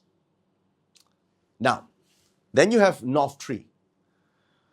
North 3, it's not, I didn't classify this as the higher category doors because this basically is about moving things that are slow, that has stalled. Stalling is not good. So using this door means that something that you wanted very quickly and needed didn't come through, but then slowly gain momentum, start moving again. That's why I don't say that it's good, because I'd rather have something that doesn't stall, right? But since it's stalled, it delayed, like approval delayed, right? You're trying to get that immigration, or you're trying to get an approval from the government and it delayed for ages, but now finally start moving because this is the sector that moves the energy, okay? So it moves it. It doesn't give you that speed, all right? So this is a sector. So the application for this is water, if you want to move things that has been stuck, okay? But otherwise, it's not an important sector to activate, right? Okay, so next, Southeast 1. Southeast 1 is good, right? It's good. It's good that you get respond fast, right? It's kind of like the moment you act, then fate or destiny will respond to you, but hesitation will cause the chance to vanish very quickly. That's the problem with this, right? So dormant energy can ignite. Your motivation will surge. They push you to act, push you to speak in front of the crowd, push you to launch something, right, or review something. But the problem with this is the fortune doesn't reward waiting. Now, not everyone is a fast action taken, right? Some people are not fast action takers. Some people like to hesitate, which means half the population, right? So that's why this is a half-half thing. If you trigger the energy, but then you are someone that is very fearful by nature, like, oh, I want to look and see first, then you actually get consequences and you lose the opportunity permanently, right? So the fear of imperfection is a big problem. So don't activate this until you know that you're definitely going to take action when the first opportunity arises. All right? Because this star in this sector has first of all, you've got star 9, which is very powerful. Then you have the relief god, you have the 8 seats. 8 seats is popularity, but you only get it once. Otherwise, you won't get famous, become infamous. That's not good, right? So the way to mitigate this or to put balance to it is to use water and wood. Water and wood activation looks like this. This is water feature, which is just a pail, and then you have bamboos that grow in water, just like that. This is my usage at home for a water and wood formation. That's the activation. Got it now? All right. Now, last but not least, South 1. So the entire South, South 1, South 2, South 3 is already in the 5 yellow sector. So generally opening a door in any of these sectors, it's not good. But the least not good, which is still above average, is South 1 sector. Sector, not direction. So kind of like this door, it's a chance for you to rectify past problems. So that when you're using this door, it's not an improvement per se, but it's a door for you to, when you're using the energies here, your past problems will emerge, but there's a chance for you to fix it. So fixing past issues is still a good thing. That's why I classify this as a neutral sort of door. Okay? It kind of calls for responsibility, decisions that you have neglected for a long time but need to make. They will surface or resurface this year because you're using the South 1 sector. Okay? So it's not detrimental per se, and you still have the Duke virtue, which is a positive star in this sector. So there's still good virtues here if you fix the problem. Okay, so what do? You need to use metal element in this case. All right? South is definitely metal element, and it has two purposes. One is to trigger the correction of the old problem, and the second thing is also to help mitigate the overall 5 yellow in this sector. You see, if you trigger the cure in South 2, you put the cure in South 2, which is the peak of the Grand Duke, as well as the 5 yellow, and you don't do it correctly, you might activate the bad first before the good can come in. So I don't recommend putting the cure in South 2 or South 3 for that matter. The cure, if you want to put safely, is in South 1. And here's the thing, okay? You can either put the metal coins, 6 metal coins, like this. Now, I don't recommend you go and get the Chinese coins, which are fake, by the way. You don't get real ancient coins today. They can't reproduce antiques, all right? They can't reproduce real antiques. So that coins are shit, right? So, and now I know a lot of people do that. Put the coins into a bowl and put salt water, and then you get all this salt. It's not powerful enough to do the a true mitigation of 5 yellow. 5 yellow, you need real metal. Now, you could go to the gym and get the metal plates. 5 kgs is good, 10 kgs is better, okay? But it looks like shit. So a lot of people tell, it's so ugly, you put in the house, and people come to the house, they ask me why, do I go to the gym? I don't go to the gym, but I use metal plates. So what happens is, we've commissioned a whole team of designers, they came up with this metal plate. Let me show you. Okay, so you could use this, or you can buy the stuff from the gym, okay? So this is really heavy. Some metal, pure metal plates. 6 of this, 6 because it's Qian Gua, and you can put this inside or in the sector of South 1. Okay, let me hold it up for you to see. See this? Okay, so you could do this or you can do your own, it doesn't matter, you just need to use metal element or any pewter.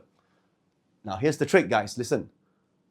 As long as you have not done renovation activating the 5. If you have done renovation activating the 5, and then if nothing happens, good, right? But I'm quite sure something will happen, right? The problems starting happening, right? One after another, it's kind of out of control. People falling sick, projects not just stall but turn bad, and financial issues start happening and all that, that means now you need a actual sound of metal cure. So the sound of metal is you can use big singing bowls, but the problem is you got to hitting the bowl every day, right? Unless you like to do that every day, then you go and get one of those large ass singing bowls and start doing it every day, or you can get wind chimes. But the wind chimes need to have the finely tuned sound. So there are good ones that are quite expensive, but they are the ones that work. If you get the very lousy tuned ones, sometimes you can trigger the 5 yellow to make it even worse because it's irritating, right? The sound is irritating itself. So you got to get the really good ones. We have commissioned someone to produce the good ones.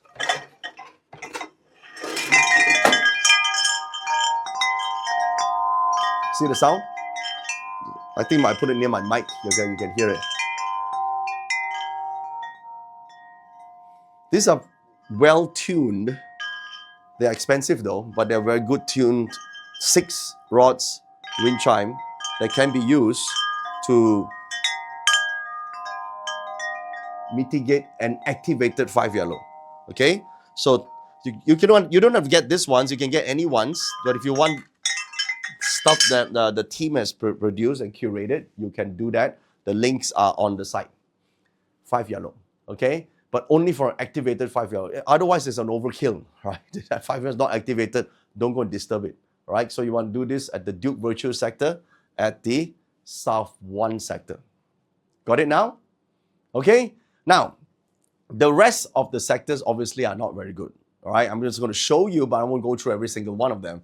Right. So the rest of the sectors are here. This is the not the worst, but definitely not good. This is the Southeast 2, the South 3, then you have the North 1 and the Northwest 2 sectors. Okay, so the Southeast 2 sector, you may think, well, this is my the best star 9, right? You see, a lot of people don't know. The Southeast 2 sector actually doesn't have don't have any positive star whatsoever. It's just a star 9. Okay, so it's not the best, not the pure usage of that sector. All right, and then of course you have the South 3, which is in the midst of that 5 yellow sector, right? And South 3 is called Heong Sat. You're actually facing the Sa Chi, which is not stable at all. It causes a lot of delays, a lot of issues, a lot of regret coming in, a lot of problems. Northwest 2, immense pressure from Star 2. Your responsibilities without comfort. Then you have North 1, which is talking about draining, right? You give more than you receive, and a lot of fatigue, right? So it's not the favorable sector. And then Southeast 2 creates obligations. Yes, you seem to be increasing in terms of wealth, but no actual cash. It's just your business becomes bigger or your work becomes larger, but the pressure, the obligation is immense, right? So it's what we call empty wealth, right?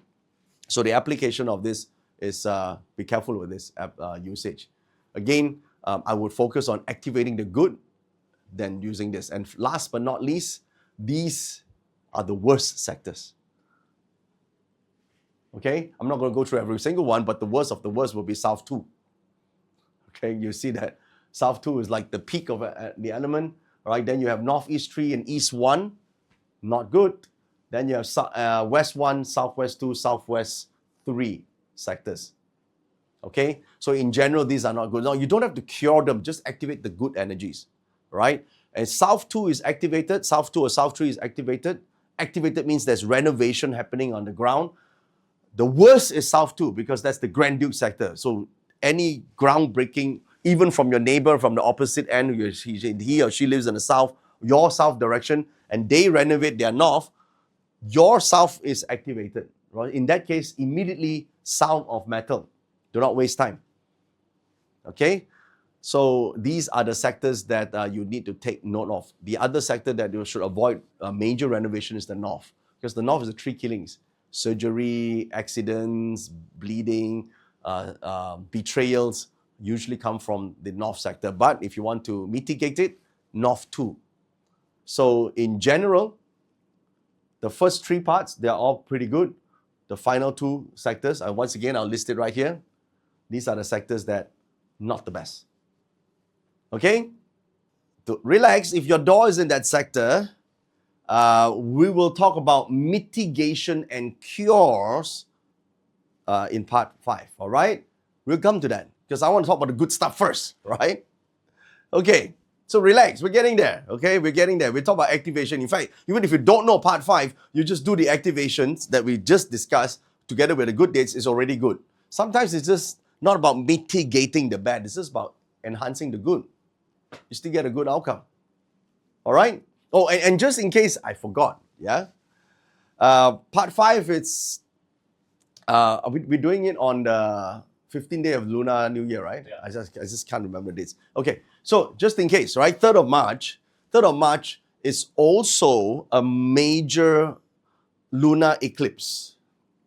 It happens to be also on the 15th day of the Lunar New Year, which is supposed to be a good date, but on an eclipse. So you got to be a little bit careful with that. The actual eclipse timing, it's about 7:30 p.m. in the evening. So primarily Australia and the western half of North America will probably be most prone to this. Okay, so where you are right now, if you're in Australia, the Pacific or western part of North America, just generally west of America, especially if you have the animal signs of the rat, the animal signs of the tiger, the animal signs of the monkey, animal sign of the dragon in your Bazi chart, I would suggest during that 1 hour or so, stay indoors. Okay? Just in case I forget, right? Stay indoors and watch the replay of our videos just for that hour, right? The rest of you, you're fine, right? I would just in case, all right? Just be a little bit careful. All right. You don't want to suddenly have health issues and lingering depression and unhappiness. You don't even know why, yeah? Because the yin energy affects the mood and feelings. Okay. All right. What's the question? This is Alvin's question. Can you just zoom in again? The South 1, was it your house faces South 1? Okay, what about South 1? Oh, you're facing South 1, period 8. Do I need to upgrade to period 9? Okay, good question. Period 8, do I upgrade to period 9? So, Alvin's question, it's common. How many of you have similar questions? Do we need to upgrade a period 8 house to period 9 chart? So this is not related to an annual Feng Shui, but it's well related to a long-term Feng Shui. Guys, this is the question here. So I'll answer this question. Whether or not you upgrade depends on, first of all, it's not an upgrade. Why we keep using the word upgrade? It's not an upgrade. Changing a period 8 chart to a period 9 chart, it's only good if by changing it, it puts the doors and bedrooms already in a sector that is period 9 compliant. But if it's not, then changing it sometimes can be detrimental. Okay? You know what, guys? Bring out the template for the South 1 house, Alvin's case, period 8. The template. Okay? You search for it first. I'll talk to them for a time being. Then you put it up. Okay? So, now, again, a lot of you guys already have this. How many of you here have already attended the 7-figure Feng Shui blueprint course, right? You actually have that because we get it the last 2 years, I think, we have this training program. Because I was told that a lot of you guys will have it. So I'm going to use the template from there, okay, to help your case here. Okay, it's ready. Okay, put it up. So this template right here, is Alvin's house. South 1 facing, period 8. This is your flying star chart. You see that? Okay. So just look at the template. It's just given to you exactly what to do. So what you do is match your house. Your main door, if you have one main door in the east sector, because I don't know where your main door is. If it's in the east sector, it's the best. The second choice main door would be in the southwest sector. And you see the template already tells you where it is. Where is it? You have a southwest quadrant door. Good. Okay, your house facing South 1 doesn't mean that your door is in the South 1, right? So in this case, it's good. Where's your bedroom? The upper floor in the south area. Then you're already in the best choice for period 9. Because this template here, although it's a period 8 chart, But when you superimpose it, the way we give you this template is that it's already period 9 compliant. So the best choice for bedrooms are south, north, east, first choice and second choice. So if you have bedrooms there, it's already period 9 compliant. Easy peasy. Okay? So if you have a space for the workroom to make shitloads of money, right? Southwest sector. Easy. Okay, just follow the template. Just slap on it and check. So meaning, Alvin, are you still here? Yeah? Do not upgrade to period 9 chart. This chart is already good. Okay? So what I shared with you, that South one is only like this year, but in the long term is good. Okay, I'll give you one more bonus. Guys, can you take the special 5 goals carry treasure? I'm pretty sure you want the wealth aspect to be activated. Okay, even better than the formulas that I shared today, every house, most of the house, not every house, there can be a potential 5 ghost carry treasure activation. So Alvin, we're going to do this for you, okay? So assuming that what you said to me just now is the correct direction, all right? And you have a study room or work room, hopefully in the southwest area.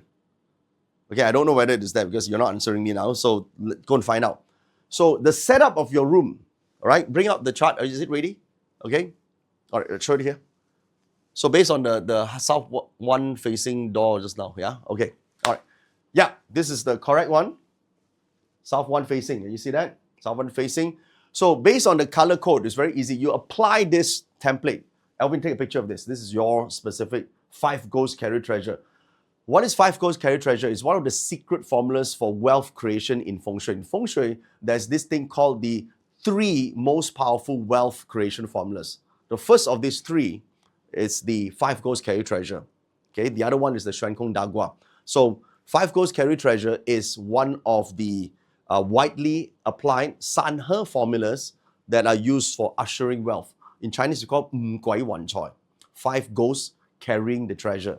All right, it's a special setup. So anyway, for you, you put this over the center of your workroom where it is stated the direction where your desk should be oriented to face to a northeast direction, and the water in this particular property, in this room itself, position the water in the west and high cabinets in the south region of your room, just like that. Okay, now if you have a window in the north, in the west sector, open the window, and just after the window, install water, orientate the table to face to northeast, high cabinets and or any trophies or big steady sculptures in the south area. This is a very simplified 5 ghost carry treasure just for you. Okay? Cool. All right. Wow, so many of us questions. Listen, a lot of you guys already have this training program. This is based on the statistics that I've seen from the team. Pull up the information if you want to show them. Yeah. Pull it up. You put it up for me. All right. Hey, okay, here's the thing. A lot of people study the class or they buy the class and never study. All right. But I'm pretty sure a lot of you guys already have this because that's what I was told by the team. Okay. So let me tell you a little bit about it, all right? Because you already have it. Most of you have it. If you don't have it, then you can go and get it if you want to. If not, you've learned something new. How about that? For a lot of you, you guys already have this. This is called the 7-Figure Feng Shui Playbook. And inside this training, because it's a lifetime access, so you already have it. If you don't already have it, then you might want to consider getting it. It has 18 strategic lessons on Feng Shui. 7 critical wealth drivers. It's all based on wealth activation. And it's generally one transformational journey. So in it, we talk about the wealth force activation. There are plug and play house and room setup templates, just like the one we just seen. So you already seen it, just that probably don't have to apply it or you didn't study it. You take the template, know your house directions, slap the template on top and apply. That was it. That's it, right? You're building a house or you're fixing a house, follow template. That's it. Super easy, period 9 compliant. And just now the setting up the room, that's called the 5 ghost carry treasure. And there's also a set of formula called the Rapid Wealth Recovery Protocol, which if you have issues, there's massive loss of business or whatever it is, how do you actually stop that using Feng Shui and hopefully have a reversal, right? So that is the technique. There are wealth, energy protection, sustainability, long-term prosperous chi activation. We use Feng Shui for capital raising, and then talks about the wealth potential of a property. There are 7 parts to this training, total of 18 lessons altogether. So, and it's a lifetime access. So if you already have it and you haven't studied it, this would be a good time to study it, okay? Rather than exposing yourself to the moon eclipse, might as well just stay home and do something, right? So lesson 1, part 1 is about wealth force, wealth chi blockages, aligning to wealth chi. How do you do that? How do you demarcate a property? All the necessary information. Then the plug and play. How do you set up the house? How do you set up the room? How do you use the templates? All these lessons are there. How do you set up 5 ghosts carry treasure, right? Working with the 5 ghosts carry treasure. What are the set up the mountains and water formations within a room, right? Applying it into a room or in the office. Rapid wealth recovery. All the lessons are there. Okay, you read about it. It's on the link. I sent you a link. You just see it. Okay. Now, what it is not, it is not a physical playbook, because some people ask us, where's the playbook? It's a metaphor. Hello, guys. Yeah. And if you are uncomfortable with talking about money, I see some of you like, oh, you talk about money again. You get that. You're so afraid of money. That's why you're not rich, right? You must not be resenting anytime the word money comes out. You must realize that fear is the whole reason why, you're not attracting the type of wealth that you deserve, right? So if you're uncomfortable with talking about money or finances, then this is not something for you, right? You should remain where you're comfortable, right? But if you're resistant, you have one of those that are resistant to shortcuts also, it's not for you, because this is not a formula-based, like learn the formula type of Feng Shui, all right? And if you're not okay with learning just money and wealth related techniques, then this is also not for you, because this whole training is only talking about wealth related formulas. All right. So what the playbook is not about it's not a playbook, it's a set training. It's not a get rich quick program. It's not an investment class. It's not a group buy property sort of program. It's not an income promise. It's not some magical pill where you just sit back and watch the screen and things start to happen in your favor. You have to do some work. This is what professionals do when they set up the house for wealth enhancement. It requires participation from your end. Okay? So what makes it so special is because it's template based, it's strategy. All right? We don't teach you how to think about wealth, we show you how to align your physical environment, your house, your apartment to attract wealth chi.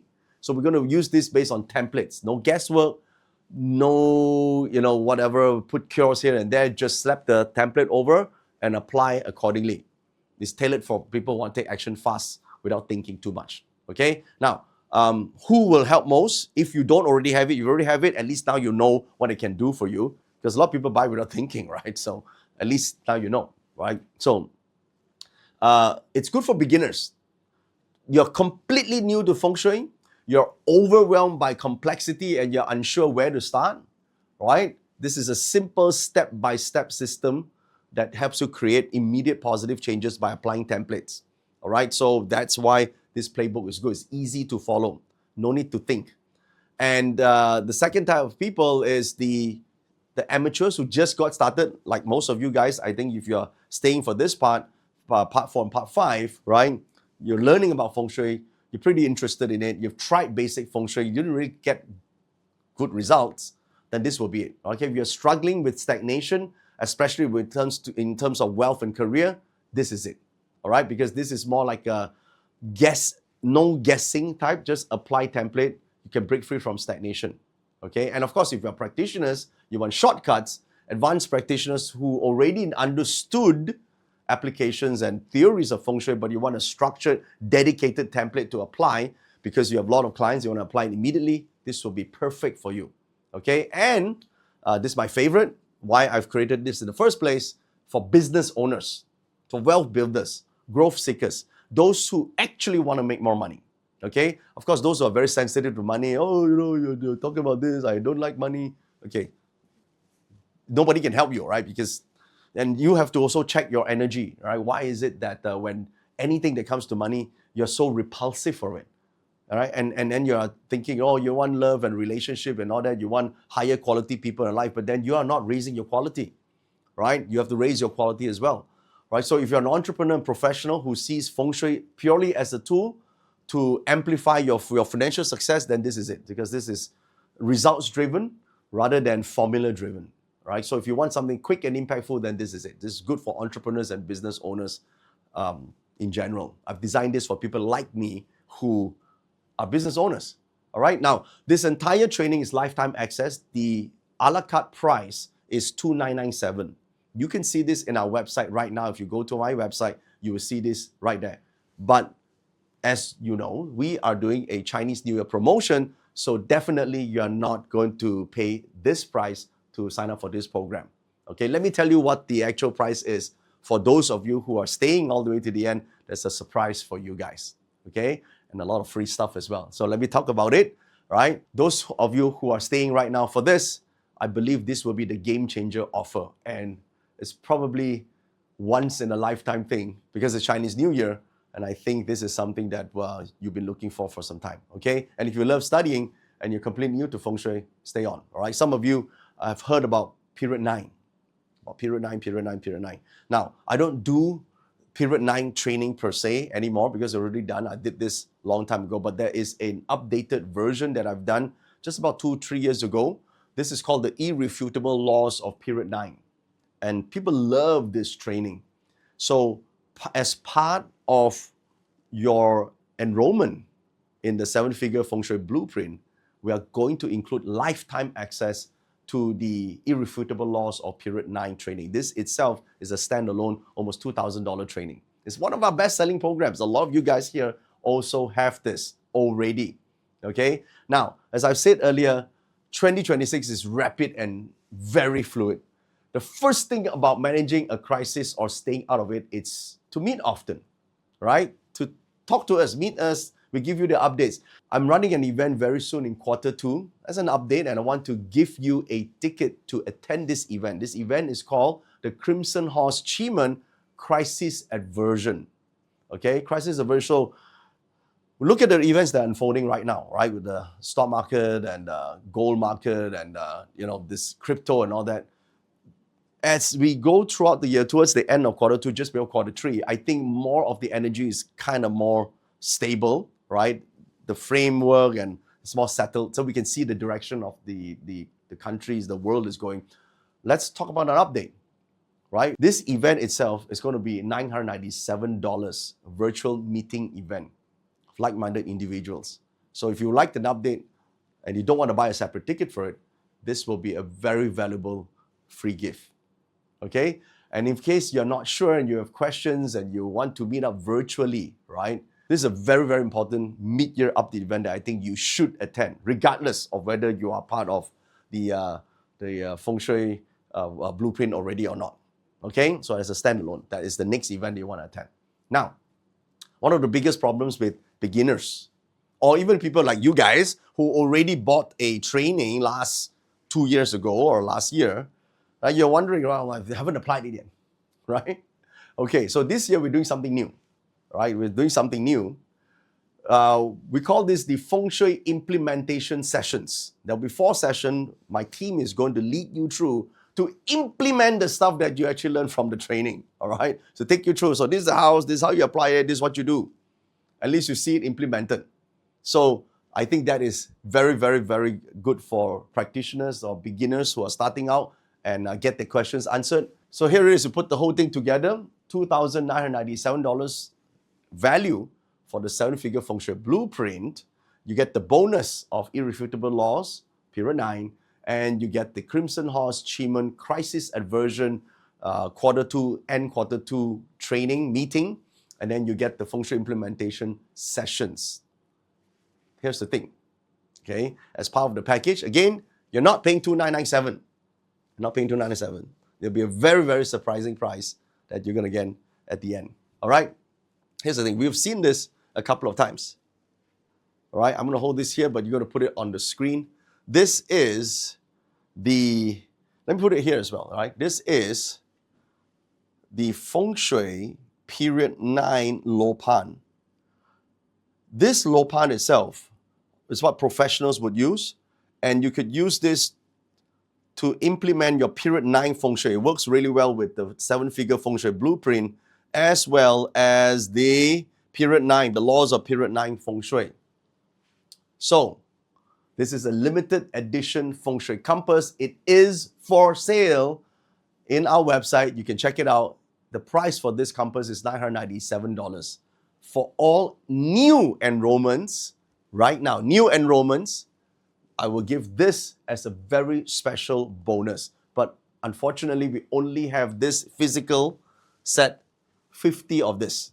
And so if you are enrolling right now, the first 50 amongst you guys, we will be able to give you one of this. This alone is worth just registering for this training itself. Okay? But you still don't know how much is the training program yet. All right? But you're already getting one of this. All right? And that's not all. This next item, we completely sold out in Feng Shui and Astrology, Kuala Lumpur and Singapore. So this is a special request for a lot of people. Let me show you this. I'll put it on the screen as well.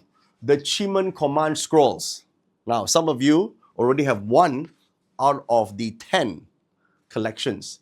Now, what are Chiman Command Scrolls? If you've done the manifesting, in fact, we'll be using some of this tomorrow as well, right? The actual guided commands are written here for you to do your manifesting based on the 10 Chiman deities. You have Chief, you have the Black Tortoise, the Moon, right? The Hook, for example. This is, I'm holding 4 of them, but there are a total of 10 sets. We call the Chiman Command Scrolls. Okay, the full set of 10. Now, also for the first 50 who is enrolling, this alone is a $500 bonus. Now, you cannot buy this from our website. We are reserving this, the 50 sets, just for those who are enrolling right now. So we're going to put all this together right now for those of you who are already considering joining us for this very special Feng Shui training called the 7-Figure Feng Shui Playbook. The total value of this entire training is $8,485. If you enroll today, you get a full savings of 76%, meaning you get everything here for $1,997. This is the special we are offering. But that's not all. Because this is the first time we're doing a Chinese New Year special, we're going to make this even more special. This is the first time that we are doing this. There are 2 payment plans here. The first one is full access, instant access, $1,997. But for some of you guys who find that $1,997 is a little bit of a stretch at the start of the year, no problem. We're doing something super special this time.